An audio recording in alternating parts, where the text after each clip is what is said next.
अमीर होने की इच्छा सभी में होती है, लेकिन अमीर बनने का सही तरीका बहुत कम लोगों को पता होता है। आज मैं आपसे जॉर्ज एस क्लेशन की book the richest man in Babylon की समरी शेयर करने जा रहा हूँ। ज्यादातर लोग ये सोचते हैं कि गरीब इंसान कभी अमीर नहीं बन सकता, या अगर बनता है तो ये उसकी किस्मत है या उसने कुछ गलत काम करके ये पैसे कमाए होंगे। ऐसी सोच इसलिए आती है क्योंकि अधिकतर लोगों को ये पता ही नहीं होता कि अमीर कैसे बने, क्योंकि ना तो उनको स्कूल में इसके बारे में बताया जाता है और ना ही उनका कोई दोस्त या रिश्तेदार इतना अमीर होता है। अगर आप सच में गहराई से ये जानना चाहते हैं कि एक साधारण इंसान अमीर कैसे बन सकता है तो इस वीडियो को पूरा देखें।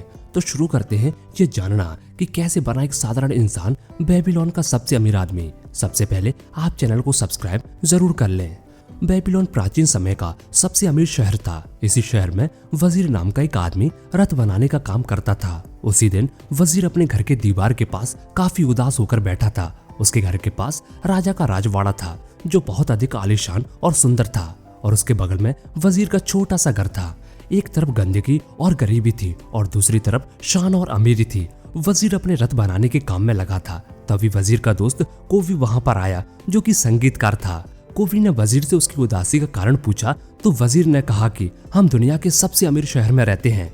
जो लोग बेबीलोन आते हैं वे हमेशा कहते हैं कि बेबीलोन जितना पैसा दुनिया के किसी अन्य शहर में नहीं है, फिर भी आज हम बेबीलोन में ही गरीब हैं। सारी जिंदगी बहुत मेहनत मजदूरी करने के बावजूद भी आज हम गरीब हैं। ये बात सुनकर कोवी बड़ा हैरान हुआ और बोला कि पहले मैंने कभी तुमसे इस विषय पर इतनी गंभीरता से बात नहीं की। ये सुनकर वजीर बोला, मैंने इसके बारे में आज से पहले इस तरह सोचा ही नहीं था। सुबह से लेकर सूरज ढलने तक मैं मेहनत करके सबसे बेहतरीन रथ बनाता था और आशा करता था कि किसी दिन भगवान मेरी मेहनत और मेरे अच्छे कामों को पहचानेंगे और मुझे धनवान बनाएंगे।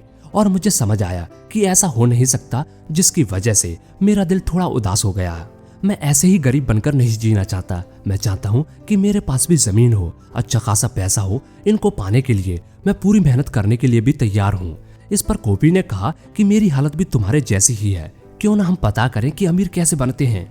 जिसके पास पैसा है उनसे पूछकर अमीर बनने का रहस्य जान सकते हैं।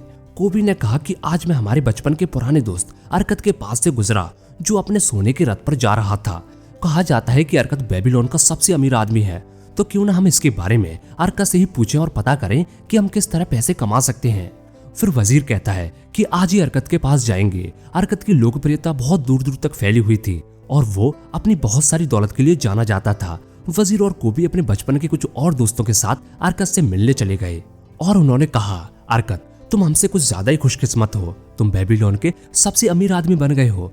तुम अच्छे कपड़े पहनते हो और स्वादिष्ट भोजन करते हो और दुनिया की सैर भी करते हो, जबकि हमारी हालत ये है कि हमारे परिवार को भरपेट भोजन मिल जाए और पहनने के लिए कपड़े मिल जाए तो हमारी खुशी का ठिकाना नहीं रहता। लेकिन एक समय था अरकत जब हम एक जैसे थे। हमें एक ही अध्यापक ने पढ़ाया है और पढ़ाई और खेल में तुम हमसे कभी आगे नहीं थे और तुमने हमसे ज्यादा मेहनत भी नहीं किया है, लेकिन फिर भी तुम बेबीलोन के सबसे अमीर आदमी बन गए हो और आज भी हम गरीब हैं। क्या तुम हमको अपने अमीर बनने का रहस्य बताओगे? तब अरकत ने कहा, क्यों नहीं मेरे दोस्त, मैं तुम्हें जरूर बताऊंगा। मैंने अपने जवानी के दिनों में सुख और संतुष्टि देने वाली बहुत सी चीजें देखी। मैंने ये भी देखा कि दौलत इन सब चीजों की शक्ति को बढ़ा देती है। मैंने ये संकल्प किया कि मैं जिंदगी की सारी अच्छी चीजें हासिल करूंगा। जैसा तुम लोग जानते हो, मेरे पिता एक छोटे व्यापारी थे और मुझे विरासत में कोई दौलत नहीं मिली। जैसा तुम लोगों ने कहा, मुझ में तीव्र बुद्धि या कोई विशेष योग्यता भी नहीं थी। इसलिए मैंने सोचा कि अगर मुझे अपनी इच्छा पूरी करनी है तो मुझे समय और ज्ञान की आवश्यकता है। इसके लिए मैं काम में जुट गया और मैं मिट्टी के बर्तन पर लिखाई का काम करने लगा। मैं हर दिन कई घंटों लिखने का काम करता था। इस काम से मुझे जो कुछ भी कमाई होती थी वो सब मेरे खाने, कपड़े और जरूरत की चीजों पर खर्च हो जाती थी और मेरे पास 1 रुपया भी नहीं बचता था। लेकिन इसके बावजूद भी मैंने मेरे अमीर बनने के सपने को टूटने नहीं दिया। फिर एक दिन अल्केमिस्ट नाम के साहूकार मेरे घर पर आए। उन्होंने मुझे मिट्टी के बर्तन पर 9वां नियम लिखने का काम दिया और कहा कि ये काम अगर तुम 2 दिनों में पूरा करोगे तो मैं तुम्हें 2 तांबे के सिक्के दूंगा। मैंने बहुत मेहनत किया, लेकिन 9वां नियम बहुत बड़ा था और अल्केमिस्ट जी जब दोबारा आए तब काम अधूरा पड़ा हुआ था। वे नाराज होकर बोले, अगर तुम मेरे गुलाम होते तो मैं तुम्हें कड़ी से कड़ी सजा देता। मैं डरा हुआ था। मैंने डरते डरते कहा कि आप तो बहुत अमीर आदमी हैं, कृपा करके आप मुझे बताएंगे कि मैं आपकी तरह अमीर कैसे बन सकता हूँ, और इसके बदले में मैं पूरी रात जागकर आपका काम करूंगा और सुबह सूरज उगने से पहले आपका काम पूरा हो चुका होगा। जिस पर अल्केमिस्ट जी राजी हो गए। फिर मैं पूरी रात उस काम को करने में लग गया। मेरी पीठ में दर्द हो रहा था, आंखें दर्द कर रही थी और सर भी दर्द कर रहा था। फिर भी मैं बिना रुके उस काम को करता रहा और जब सुबह अल्केमिस्ट जी वापस आए तो उनका काम हो चुका था। अपने काम को पूरा देख अल्केमिस्ट जी ने मुझसे कहा, बेटा तुमने तुम्हारा काम तो कर दिया, अब मेरी बारी है। मेरे शब्दों को ध्यान से सुनना, क्योंकि अगर तुम इन बातों को समझ नहीं पाए तो तुम्हें लगेगा कि तुम्हारी रात भर की मेहनत पानी में चली गई। अमीर बनने का रास्ता मुझे तब मिला जब मैंने ये निर्णय किया कि जितना भी पैसा मैं कमाता हूँ उसका कुछ हिस्सा मुझे अपने लिए रखना है। इस पर मैंने उनसे पूछा, बस इतना ही? अल्केमिस्ट जी ने बोला, हाँ। मैंने उनसे बोला कि जितना भी पैसा मैं कमाता हूँ अपना पूरा पैसा मैं अपने लिए रखता हूँ। इस पर अल्केमिस्ट जी ने जवाब दिया कि तुम कपड़ों की दुकान वाले को, बनिए को, इन सबको पैसे देते हो, तुम सबको पैसे देते हो, बस खुद को छोड़ देते हो। अगर तुम्हें अमीर बनना है तो अपनी कमाई का कुछ हिस्सा सबसे पहले अपने आप को देना होगा। जितने भी पैसे तुम बचा कर रखते हो वो तुम्हारे गुलाम है और तुम्हें उन्हें काम पर लगाना चाहिए और तुम्हें उन्हें काम पर लगाकर पैसा कमाना होगा। अल्केमिस्ट ने कहा कि तुम्हें लग रहा होगा कि मैं तुम्हें फंसा रहा हूँ, पर मैं तुमने जितना काम किया उससे 1000 गुना ज्यादा दे रहा हूँ। जो भी तुम कमाते हो उसका कुछ हिस्सा तुम्हें अपने लिए रखना चाहिए और वो हिस्सा तुम्हारी कमाई के 10% से कम नहीं होना चाहिए। सबसे पहले खुद को पे करो और उसके बाद अपने खर्चे करो। ये कहकर वो चले गए। मैंने बिना समय गवाए अपनी कमाई का 10% अलग रखने लगा और बाकी बचे पैसों से अपनी जरूरत की चीजें खरीदता था। अजीब बात यह थी कि मुझे खर्चे चलाने में कोई दिक्कतें नहीं होती थी। इसी तरह से मैं पैसा बचाता रहा और 1 साल बाद अल्केमिस्ट जी फिर वापस आए और मुझसे पूछा कि बेटे पिछले साल जो तुमने पैसे कमाए थे उसका अपने लिए कम से कम 10% बचाया है? तब मैंने कहा हाँ, और तब अल्केमिस्ट जी खुश होकर बोले, बहुत अच्छा, लेकिन तुमने उन पैसों का क्या किया? तब मैंने उन्हें बताया कि मैंने उसे एक ईंट बनाने वाले को दिया है जो दूसरे देशों में जाकर कम दामों में हीरे खरीदने गया है, जिसको हम यहाँ महंगे दामों में बेचने वाले हैं और जो फायदा होने वाला है उसको हम आपस में बांटने वाले हैं। अल्केमिस्ट जी बहुत गुस्सा हो गए और मुझसे कहा, तुमने अपने सारे पैसे खो दिए और तुमने कैसे समझ लिया कि एक ईंट बनाने वाले को असली हीरे का ज्ञान होगा? क्या तुम ब्रेड बनाने वाले से ज्योतिषी की जानकारी पूछते हो? नहीं ना। तो तुम्हें थोड़ी सी भी बुद्धि होगी तो तुम ज्योतिषी के पास जाओगे। तुम्हें हीरे खरीदने के लिए किसी सोनार की सलाह लेनी चाहिए थी।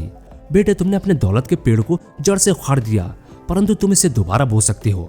दोबारा कोशिश करो, और अगर दोबारा तुम्हें रत्नों के बारे में सलाह लेनी हो तो जोहरी के पास जाना, भीड़ों के बारे में जानना हो तो गडरिये के पास जाना। सलाह एक ऐसी चीज है जो मुफ्त में मिलती है, परंतु इस मामले में सतर्क रहने की जरूरत है। वही सलाह मानो जो मानने योग्य हो। जो व्यक्ति अपने बचत के बारे में किसी अनुभवहीन से सलाह लेते हैं वो गलत सलाह की वजह से अपनी बचत गवा बैठते हैं। पर चलो, तुम्हें इस गलती से कुछ सीखने को मिला, अब फिर से पैसे बचाने शुरू कर दो। और इतना बोलकर अल्केमिस्ट जी चले गए और जैसा उन्होंने कहा वैसा ही हुआ। ईंट बनाने वाला नकली हीरे लेकर आया और हमारे सारे पैसे डूब गए। तब मैंने ज्यादा सोचने समझने में अपना समय बर्बाद नहीं किया और फिर से पैसे बचाना शुरू कर दिया। अब मुझे पैसे बचाने की आदत पड़ चुकी थी। इसकी वजह से ये काम मेरे लिए आसान हो गया था। 1 साल बाद अल्केमिस्ट जी फिर आए और मैंने उन्हें बताया कि मैंने मेरी बचत एक ढाल बनाने वाले को दिया है जो मुझे हर 4 महीने के बाद कुछ पैसे देता है। अल्केमिस्ट जी बोले, ये तो बहुत अच्छी बात है, लेकिन ये तो बताओ कि उन पैसों का तुम क्या करते हो? मैंने उन्हें बताया कि मैं इन पैसों से जश्न मनाता हूँ और महंगे कपड़े खरीदता हूँ। मेरी बातें सुनकर अल्केमिस्ट जी हंसने लगे और उन्होंने बोला कि तुम अपने बचत के पैसों को ही खा रहे हो। इस तरह से तुम कभी अमीर नहीं बन सकते। तुम्हें सबसे पहले सिक्कों के गुलामों की सेना बनाना चाहिए जो तुम्हें और पैसे कमा कर दें, और तुम ये सेना बना सकते हो इन पैसों को बार बार अच्छी जगह निवेश करके। एक बार तुम्हारी ये सेना बन गई तो तुम आराम से खर्च कर सकते हो। तुम्हारी ये सेना तुम्हें हमेशा पैसे बना कर देगी। इतना बताने के बाद अल्केमिस्ट जी चले गए। उसके 2 साल बाद अल्केमिस्ट जी से मेरी मुलाकात फिर से हुई और तब उन्होंने मुझसे फिर से पूछा कि क्या तुम्हें तुम्हारी मनचाही दौलत मिल गई जिसका तुमने सपना देखा था? तब मैंने कहा, उतनी तो नहीं जितना मैंने चाहा था, लेकिन जल्द ही मिल जाएगी, क्योंकि मैंने सीख लिया है कि पैसे कैसे बनाते हैं और इन पैसों से अपने लिए काम कैसे करवाया जाता है। और इसके बाद अल्केमिस्ट जी बहुत खुश हुए और पैसों के प्रति मेरी मेहनत से खुश होकर उन्होंने मुझे अपना बिजनेस पार्टनर बना लिया। और आज तुम देख ही सकते हो कि मैं कहाँ हूँ। दोस्तों, यही था मेरे गरीबी से अमीर आदमी बनने का रहस्य। उम्मीद करता हूँ कि तुम लोग भी इस जानकारी की मदद से जल्दी अपनी मनचाही दौलत बना सको। तो दोस्तों, हमने इस कहानी से क्या सीखा? हमें अपनी कमाई का 10% सबसे पहले अपने आप को देना चाहिए, बाकी 90% से अपने खर्चे चलाने चाहिए। हमें एडवाइस उन्हीं लोगों से लेनी चाहिए जो उस फील्ड में एक्सपर्ट हों। हमें अपने पैसों से हुई कमाई को वापस इन्वेस्ट करना चाहिए, ताकि हम कंपाउंड इंटरेस्ट का पूरा लाभ उठा सके और अपने लाभ को कई गुना बढ़ा सके। तो दोस्तों उम्मीद करता हूँ कि आपको इस बुक समरी से बहुत कुछ सीखने को मिला होगा। तो ऐसे ही बेस्ट बुक समरीज देखने के लिए आप हमारे चैनल को सब्सक्राइब जरूर करें।